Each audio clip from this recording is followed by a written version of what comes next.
Hello, everybody, and welcome. The sky is falling! The sky is falling! To a very controversial episode of ESO Weekly. Yes. The internets, as it were, are all in outrage, and it's gonna make for a fun and entertaining episode. And I'll just apologize now for the squeakiness of my chair for some reason. It decided to want to start squeaking. Yeah, would you put some oil on that thing? Let me get out of the way now. I think it's settled now. Okay, we're good. All right, stop procrastinating. Let's deal with this. Let's deal with the shitstorm. I'm ready to charge in.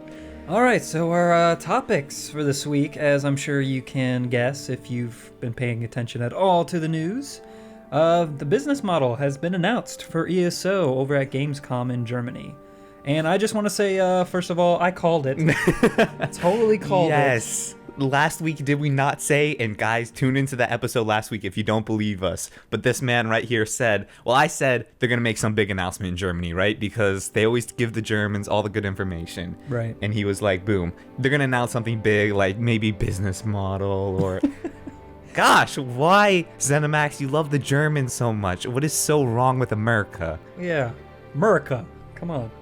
So anyways, they had announced the reasons for that decision to go with a subscription based model, monthly fees, and also like they promise regular content updates. Yeah. We'll get into that. We'll cut into their... Yeah. But on, to cool things down after we heat things up, as I like to say. Well, I've only said that once just then. We'll talk about the Flame Atronac. Yes. Which is pretty cool looking, actually. Okay, so let's dive in then. Yes, let's go into the business model. All right, so first things first, the price is going to be $14.99. Let's just $15 a month. That does not sound familiar at all. I've never experienced the $50 a month. That's new. That's definitely $15 a month, or for those European dudes, 13 euros and £9. Yeah. So apparently, America's money sucks. Okay, so I'd like to tackle immediately right here because I think it's important your own personal reaction to this. What was Kyle's personal reaction the moment he read about the $15 business model? Because I think it was different for everyone. What was yours? I think was my first thought. Like, I knew it was going to be that. Yeah. And I think we both predicted that they were going to start with. We both knew it was going to be subscription based. We were hoping for something different, hoping to God for something different. Yeah, but we were at least hoping it wouldn't be $15 a month because that's just so over what's needed. It's so honestly. 2005, guys. It's so 2005. I know. So, yeah, that it didn't surprise me at all. But yeah, I really had wished they would have gone with something else. But let's continue on. Let's get through these points first, and then we can go into our thoughts. Hey man, I go off the outline. I'm spontaneous. Well, then why the hell do I type it up? All right, so they will be giving 30 days free, of course, when you buy the game, which, like you said to me before, is a very common thing.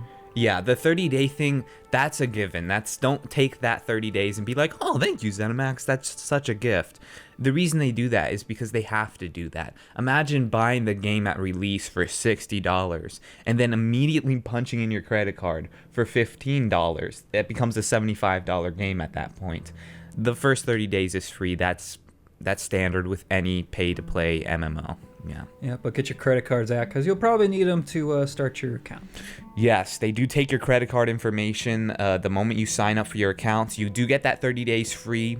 You'll put your PayPal or credit card in, though, and you can cancel anytime before that 30 days before you get charged the additional $15. So no matter what, you're going to get a month of ESO for $60 with the game. They also mentioned that, again, another usual business practice, that they will have discounts available whenever you buy multiple months at a time.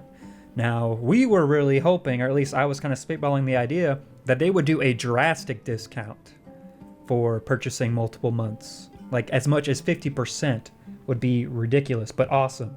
Yeah. Because, like, you would think, okay, 3 weeks would then be $21 if it was 50% off. Excuse me, which is only like $5 more. Yet they will sell a lot of those months, and they know that people are going to be playing for those 3 months. Yeah, they like to lock people in. You know, Lord of the Rings Online, I think it's Turbine is the actual company. They also do the Dungeons and Dragons MMO. They have introduced some spectacular discounts if you sign up for more than 3 months at a time. They also have a lifetime fee of like a couple $100, and you can play the game forever. Yeah, game time cards will be made available, so you'll be seeing those in like GameStops and Best Buys and all that kind of stuff. Just those cards you see that says for like 3 months of gameplay time or whatever, and you can buy those cards at the store. Yeah, and you know, people appreciate that. I know there's some people, for some reason, I don't know why this day and age you feel uncomfortable about it, but there are some people who still feel uncomfortable about giving their credit card information over the internet, and that's what those game cards are usually for. That or gifts. Yep. Definitely gifts. Good idea. If you guys, I have a feeling I'm going to be those giving out a lot of game time cards now to all my friends who have only played test games and have never paid a subscription for MMO, and they don't want to, and now I'm going to have to buy game cards for them. So the game cards things are appreciated. Yeah. Now, something in this article they didn't mention was whether or not console users would be paying the same amount. But we do assume that they will be. Yeah, because I figured they hadn't said. That's a no-brainer. I don't see the console guys having to not pay the subscription fee. Some people were making the argument that, oh, consoles on Xbox Live and PlayStation Plus, I'm already paying money to connect to the internet. Why would I have to pay a subscription for ESO? Those are two entirely separate things.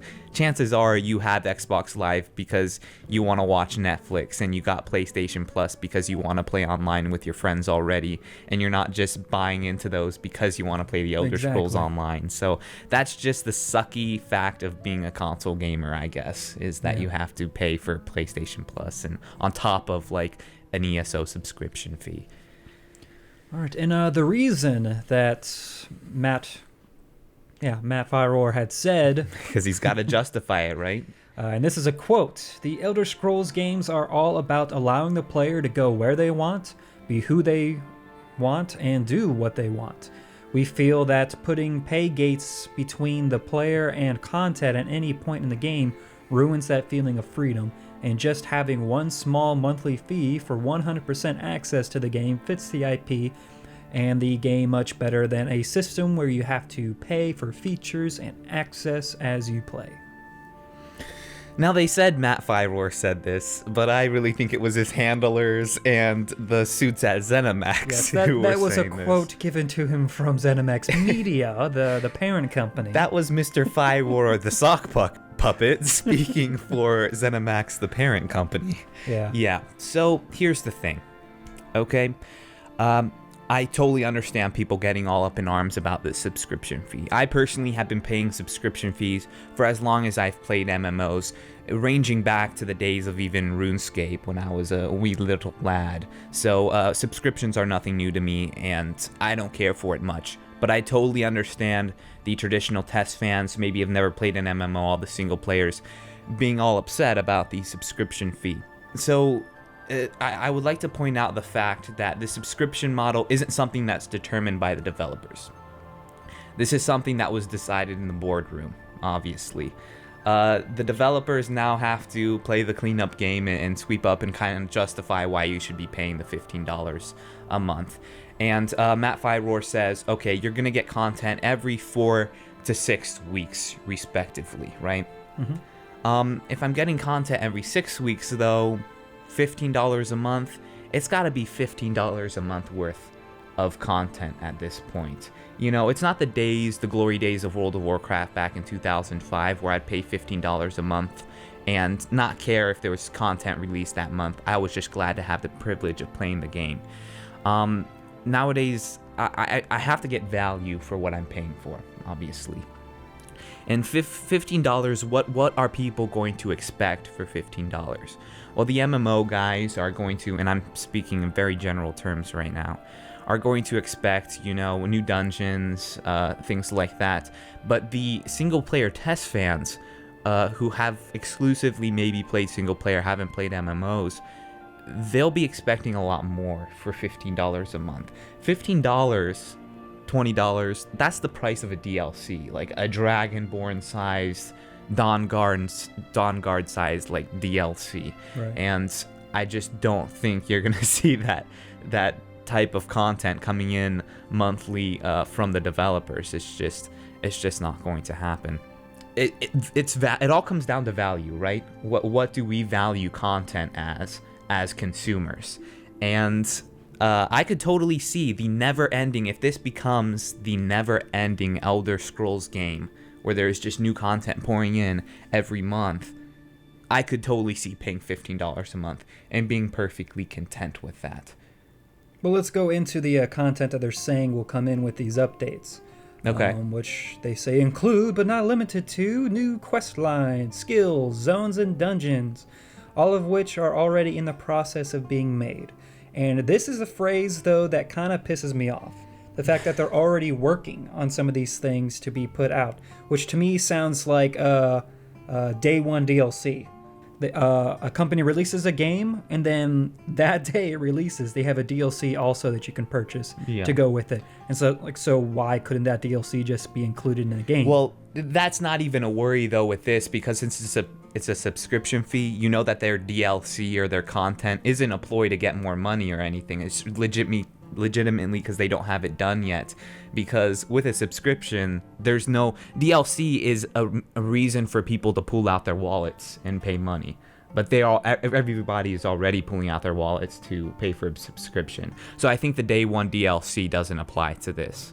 Just to me, I don't like when they're saying that they're already working on extra content to be coming out when they haven't even finished their game yet. Yeah, I think that was definitely, I don't know if that was misspoken, but I couldn't agree more. If they're already working on, like, say, a crime system that won't be released yet, like, I don't know, it seems like they would only be working on stuff that needs to be done for the game's release. Yeah, for the launch. Of course, I think developers do already set up their DLC. What was it? I'm sure, I think Guild Wars 2 and SWTOR did the same things where they'll release their MMO, but they already have like their next content patch in the bag and lined up and ready to go like a month into the game. So it feels like fresh content has been released like a month after the game releases, which goes over very well with gamers. Right. All right. There's just one more bullet point I want to get through, and then we'll go into more of this topic. Was that the PS4 beta will probably not be coming out until next year. They said they were going to be talking about that more and have a schedule for us next year. So those that were interested in the beta for PS4, you got some time to wait. Okay. And also, there's no confirmation if the console versions will release the same day as PC. Right. So that would be interesting if they didn't come out at the same day. Yeah. Okay, so since we're into making predictions and stuff, I would like to, because that's what everyone's doing all over the internets right now, is they're making their prediction for how the Elder Scrolls Online is going to handle this subscription fee, and is it going to last? Because I firmly believe there was only ever one World of Warcraft, and hoping for that sort of success is just a pipe dream at best. But what is your prediction for the subscription fee of the Elder Scrolls Online? My prediction personally is, and I like to look at real world examples that are already existing today, and I see the Elder Scrolls Online taking the exact path of Star Wars: The Old Republic. Because what we're seeing here is almost exactly what happened with Star Wars: The Old Republic. You had a player base, an entire player base that was interested in the game. That was a single player base, right? Star Wars: The Old Republic had Knights of the Old Republic. All the people that were BioWare fans off of like Mass Effect and stuff were looking at Star Wars: The Old Republic as their first MMO. There's a ton of similarities between Elder Scrolls Online and Star Wars: The Old Republic, and even more so now that both will be releasing with the pay-to-play model with this $15 a month. Now, what happened with Star Wars: The Old Republic within a year of their release? Within a year? Was it like within a few months? Yeah, yeah. Everyone finished the single-player game and realized there was nothing else to do right. except Hutball. And then at that point, So why people pay? just started dropping. Yeah, and why pay the 15 a month? And then so a bunch of people left. Now, SWTOR and the company, BioWare, they made a lot of money off that 15 a month during that time. But once all those people dropped, these massive layoffs happened, right? A bunch of people at BioWare and stuff lost their jobs because people are no longer paying their subscription fees. And because of that, Star Wars The Old Republic moved from the pay-to-play model to the free-to-play model, where you're paying microtransactions throughout the time. I can predict right now that The Elder Scrolls Online is going to take that exact same path. Within a year, I guarantee you, this is going to be a free-to-play game. I don't want you to say exactly like SWTOR, though, because SWTOR went a completely, I'm talking strictly ridiculous path with having to pay to unlock skill bars and all that kind of stuff. So when you say exactly, I don't want people to think you mean like having to buy cartel coins and all this other crap just to unlock stuff to play. Well, and that's the thing. I don't mean that at all, because the free-to-play model has been executed in totally different ways. Yes, but I just want to make sure people realize that's not what you mean by exactly. No, what I mean by my prediction... You mean their time frame. And what you can quote me on is that within a year of The Elder Scrolls Online's release, this game is going to go free to play. I think the pay to play model just doesn't, it's dated. It doesn't work as well. I totally get the reason why they're releasing this game with the pay to play model, and Firewall can justify it from a development standpoint, but honestly, it's to make money in the boardroom. People have said, oh man, major interest has been lost because ever since this subscription was announced, people are in uproar. I heard somebody say 95%. 95% of the people who are interested in the Elder Scrolls Online before are no longer going to buy the game because it's pay to play. I doubt it. I as a matter of fact, I can guarantee you that's not the case. Because we can look at a real life example, SWTOR. When they made their announcement, this exact same thing happened, guys. When they made their announcement for a pay-to-play model, $15 a month, there was an uproar. And people were saying, oh, we're not going to buy this game. What happened? A success at launch. They sold millions of copies of Star Wars The Old Republic, and people signed up for the subscription fee just to see what it was all about. You don't know if you might get that value in that $15 a month. You don't know unless you start paying the subscription fee. Shall we go with my prediction that I actually wrote down just so I wouldn't forget it? Okay. Sure. Go ahead, Kyle. I'm actually thinking ESO is going to go with more of a hybrid. They could go free to play, but I think they're going to do somewhat of a hybrid. And there's several different types of hybrids out there that could possibly happen. But I definitely think within the first 6 months that they will be going to either a hybrid or a first free to play. Definitely by the end of 2014, though. Yeah. Oh, yeah. Which definitely. Is maybe I think 8 we can months both agree on that. I wanted to leave a bigger window because I'm really Yeah, but definitely, I think definitely before the end of 2014, they will be doing that. Now, as for hybrids, what types of hybrids are there out there? Okay, so one of the hybrid business models that could be out there, one was actually submitted from a Shodians member named Cohen in an email. He mentioned a hybrid model where you can pay a certain amount for a certain amount of hours to play. Yeah. So you can actually pay for the amount of hours you want to play or think you'll play, and then whatever hours you don't actually use, it's kind of like a cell phone plan. The hours you don't use then roll over to the next month. And that's one way. I don't see that happening just because who wants to keep track of gameplay hours and stuff like that.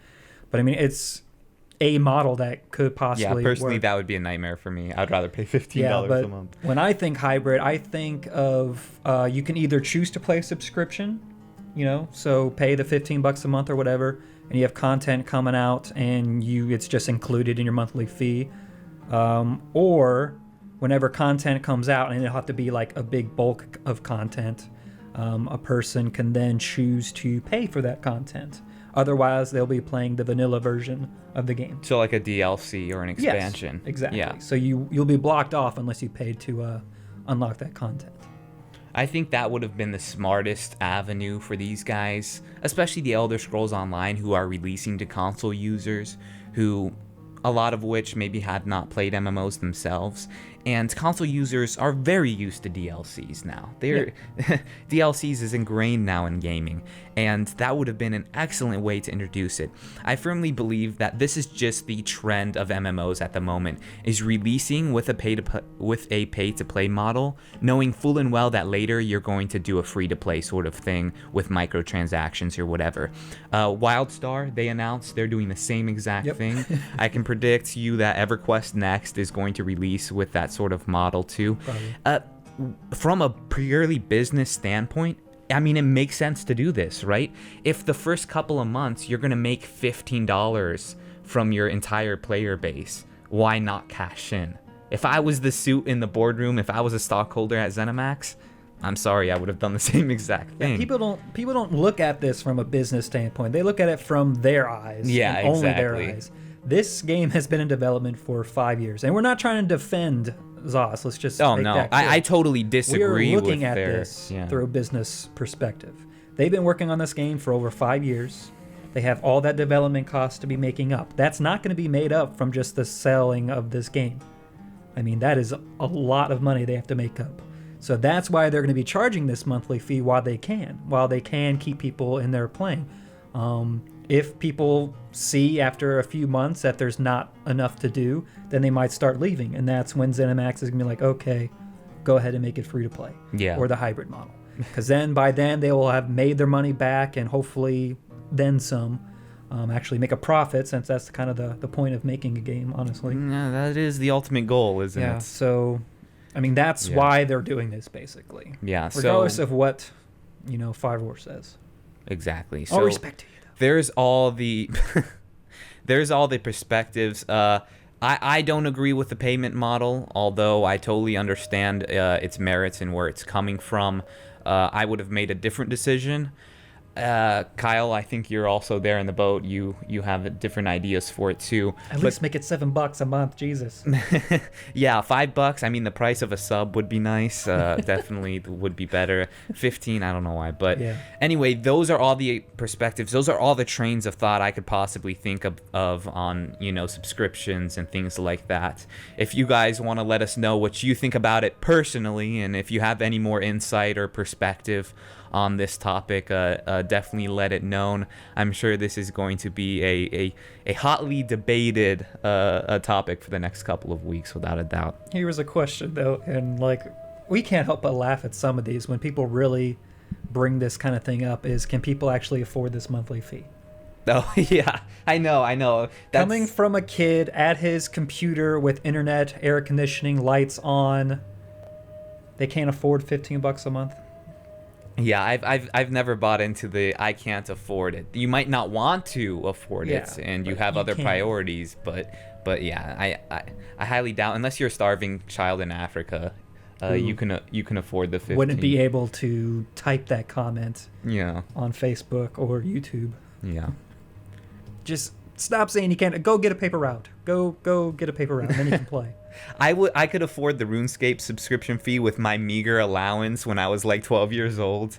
And my buddy, who's going to college right now, full-time, has to work a full-time job, freaking paying out the butt for college, can afford the $15 a month. If you're buying a copy of a game for $60, you have some spending money, right? If gaming is your hobby, you have spending money. There's just no doubt about that. So yeah, I've never bought into that. Okay, so the comments are blowing up. Yes, now everyone's seeing red and steam's coming out of the ears. That's great. That's what we like to do here.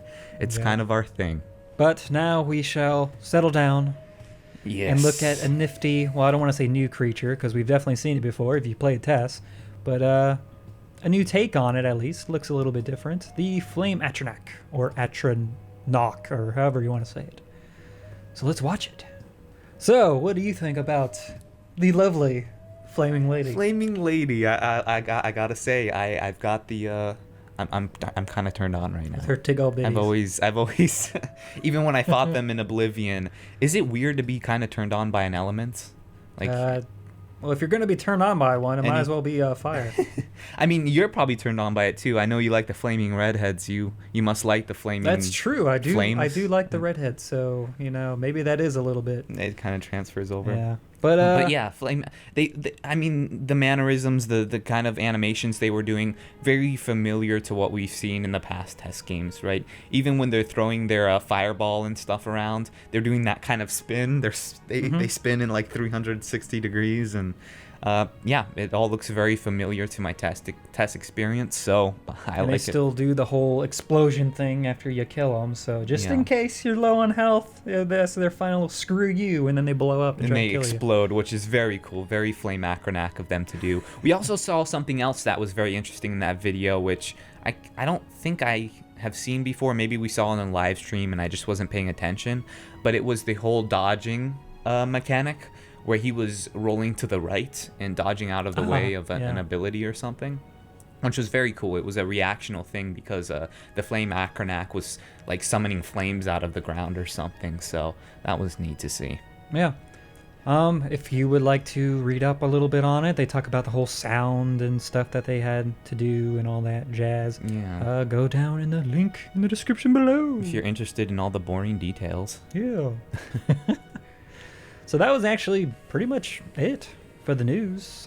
There might have been more, but it was buried under so much talk of... Yeah. I wouldn't be able to find anything anyways. I mean, the subscription thing was going to stifle everything else, so I'm glad we spent our time talking about that. Yeah, and still no developer question of the week, so I guess we are moving on to the community segment.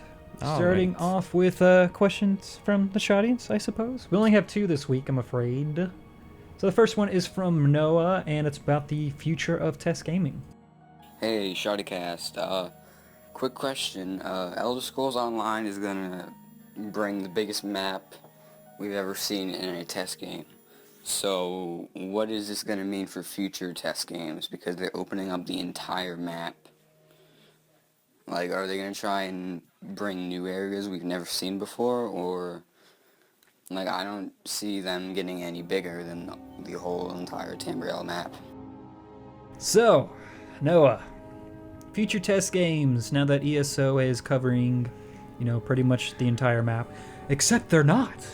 Since they've said before that most of Black Marsh will not even be explorable. And there's reasons for that. I mean, it's a huge-ass swamp. There's places you just won't be able to get to. It's actually pretty lore-friendly, too, when you think about it, because a lot of Black Marsh is inaccessible. Yeah, the same thing with Elsewhere, because it is such a dense forest and everything like that. There's going to be places you're not going to be able to get to in ESO. I also heard that Somerset, a lot of Somerset Isle is not going to be actually... You're going to be there for, very short amount of time in one area. Wouldn't know yet because they haven't even been working on that in ESO, I don't think. But yeah, there's definitely room for expansion within the TES franchise. Yeah, I wouldn't don't think for a second that just because they tackle it in the Elder Scrolls Online, they can't tackle it in the next installment, the next official installment of the Elder Scrolls series, because they very consciously set this game 1,000 years in the past, before a bunch of crap happened. The reason they did that is so that the guys at Bethesda, the Golden Boys there, can keep working on their thing with the test games and not have to worry so much about what ESO is doing, especially landscape-wise. So visiting High Rock in ESO could look totally different from visiting High Rock in the next installment of the Elder Scrolls series. Yeah, and I still say ESO is happening in an alternate universe because of that arcane explosion. Yes, some dragon break. That's still my theory, dang it. All right, the next one is from Scott Reingold or something like that. Hey ShoddyCast, Scott here, and I've got a question considering necromancy in the Elder Scrolls Online. In Oblivion we were able to summon skeletons. In Skyrim, however, we were able to raise our fallen enemies and a variety of undead. What do you think ZeniMax will give players in ESO, and what would you prefer? Keep up the great work, guys. I enjoyed the lore series and the Q&As a lot. Necromancy. This is a good one to talk about for a former minion master from Guild Wars. Yes. Who loved having 16 minions with him.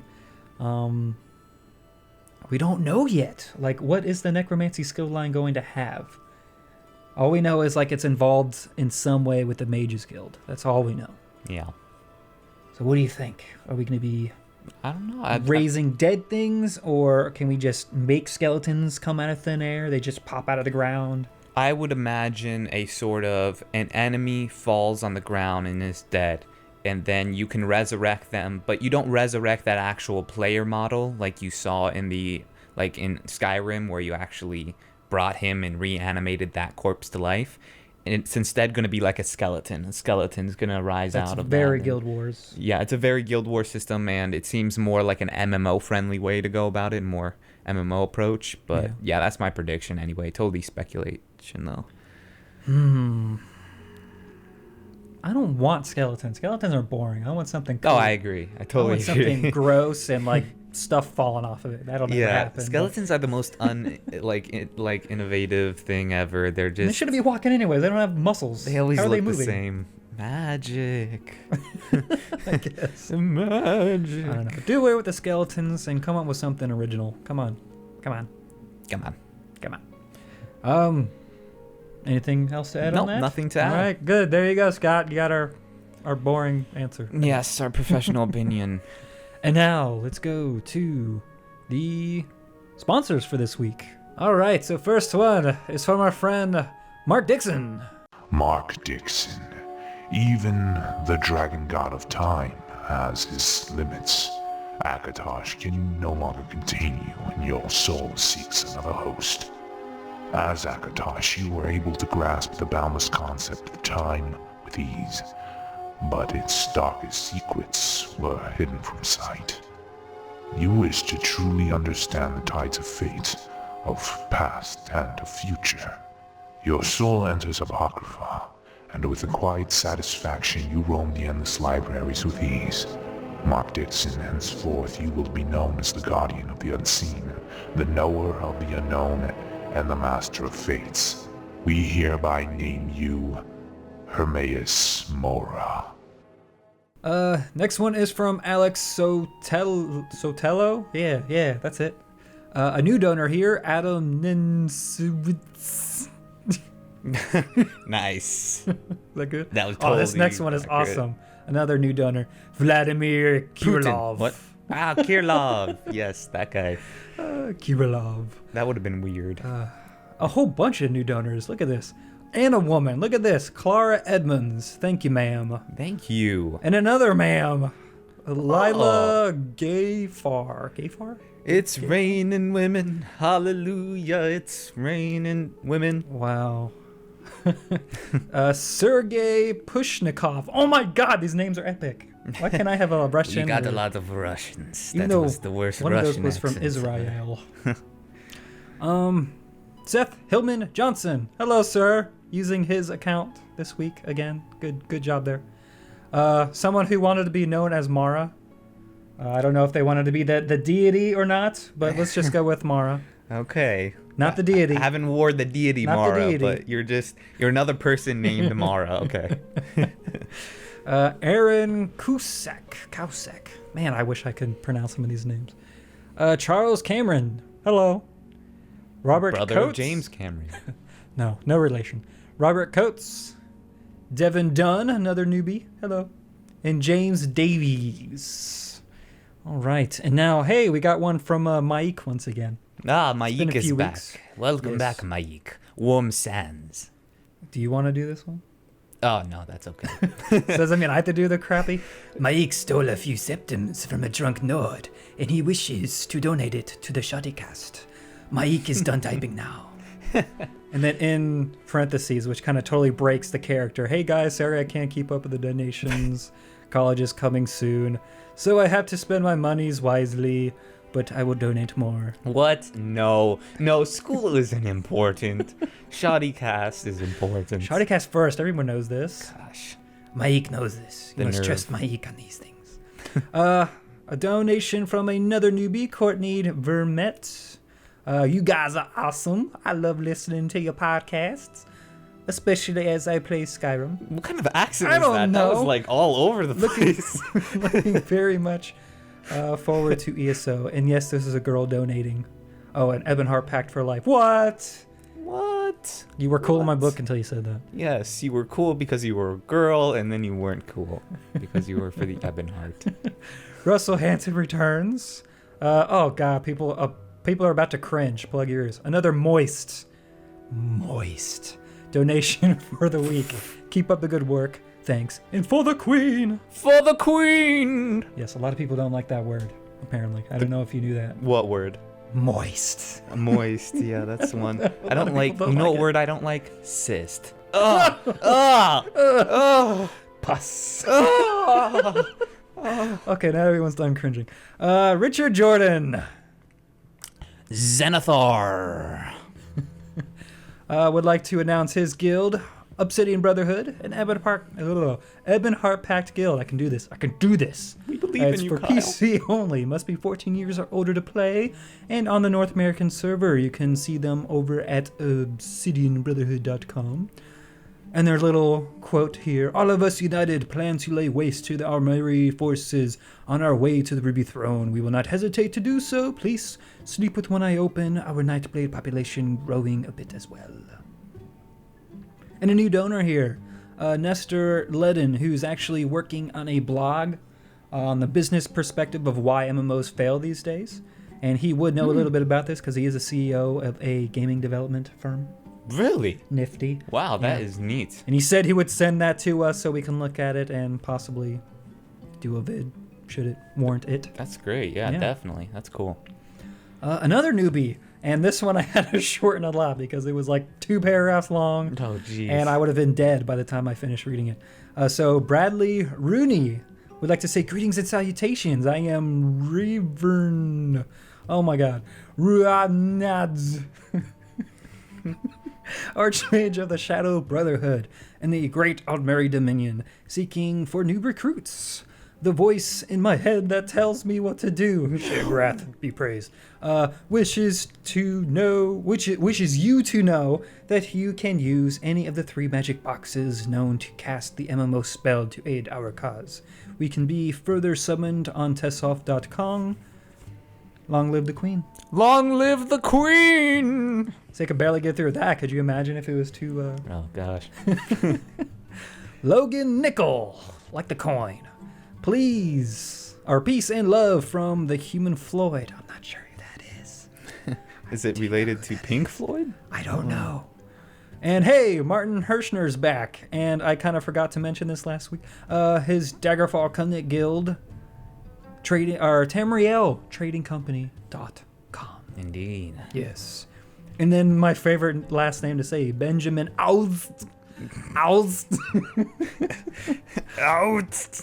Messiah the Nord and Khalil the Khajiit would like to announce the birth of their daughter, Carlia, the newest Tess fan. Aw, that's adorable. And that was like one of my favorite names in Skyrim, Carlia. Yeah. From the, what was it, Thieves Guild, right? Quest line.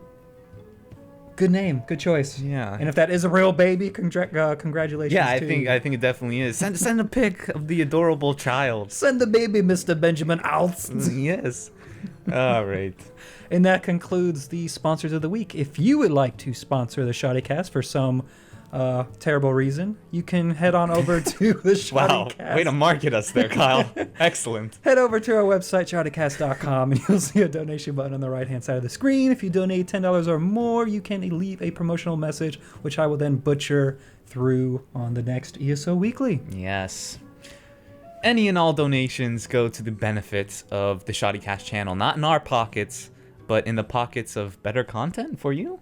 Yeah. Actually, a lot of it's going into the pockets of artists. Yes.